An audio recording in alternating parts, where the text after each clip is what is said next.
2 ദിവസങ്ങളിലായി 10.5 മണിക്കൂർ നീണ്ട ഗൗരവമായ ചർച്ചയ്ക്കൊടുവിൽ 1238.69 കോടി രൂപ വരവും 1178.29 കോടി രൂപ ചെലവും 60.4 കോടി രൂപ മിച്ചവും പ്രതീക്ഷിക്കുന്ന മധ്യപ്പ് ബജറ്റ് കോർപ്പറേഷൻ കൗൺസിൽ യോഗം ഏകകണ്ഠേന അംഗീകരിച്ചു. നഗരത്തിന്റെ പ്രധാന വികസനമായി LDF ഉയർത്തിക്കാട്ടുന്ന മിക്ക പദ്ധതികളും കേന്ദ്രാവിഷ്കൃത പദ്ധതികളാണെന്ന് BJP അംഗങ്ങൾ അവകാശപ്പെട്ടു.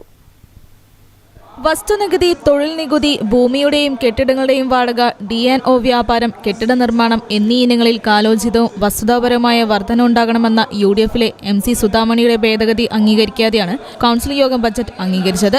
കോർപ്പറേഷന് ലഭിക്കേണ്ട നികുതികളിൽ ആവശ്യമായതും കാലോചിതമായ വർധന വരുത്തിയിട്ടുണ്ടെന്നും ഭാവിയിൽ ആവശ്യമെങ്കിൽ കൗൺസിലിന് നികുതികൾ പരിഷ്കരിക്കാവുന്നതാണെന്നും പ്രഖ്യാപിച്ചാണ് deputy mayor CP Musafir Ahammad ഭേദഗതി തള്ളിയത്. എല്ലാവരെയും ഉൾക്കൊണ്ട നഗരമാണിതെന്നും നാടിന്റെ മുന്നേറ്റത്തിനായി പൊതുപ്രശ്നങ്ങളിൽ വിട്ടുവീഴ്ചയോടെ മുന്നോട്ടു പോകണമെന്നും ചർച്ചകൾ ഉപസംഹരിച്ച് നടത്തിയ പ്രസംഗത്തിൽ ഡെപ്യൂട്ടി മേയർ പറഞ്ഞു. മേയർ ബീന ഫിലിപ്പ് അധ്യക്ഷത വഹിച്ചു.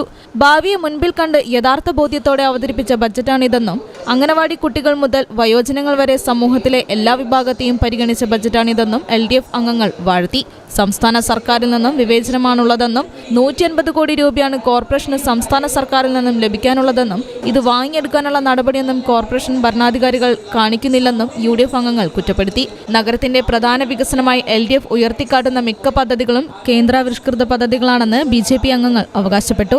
LDFിൽ നിന്ന് O Sadasivan, P Divakaran, AC Moyinkutty, PK Nasar, UDFിൽ നിന്ന് KC Sobhita, K Moideen Koya, P Ushadevi, BJPയിൽ നിന്ന് നവ്യ ഹരിദാസ്, T റനീഷ് തുടങ്ങിയവർ ഉൾപ്പെടെ യോഗത്തിൽ ഹാജരായ മുഴുവൻ അംഗങ്ങളും 2 ദിവസങ്ങളിലായി നടന്ന ചർച്ചയിൽ പങ്കെടുത്തു.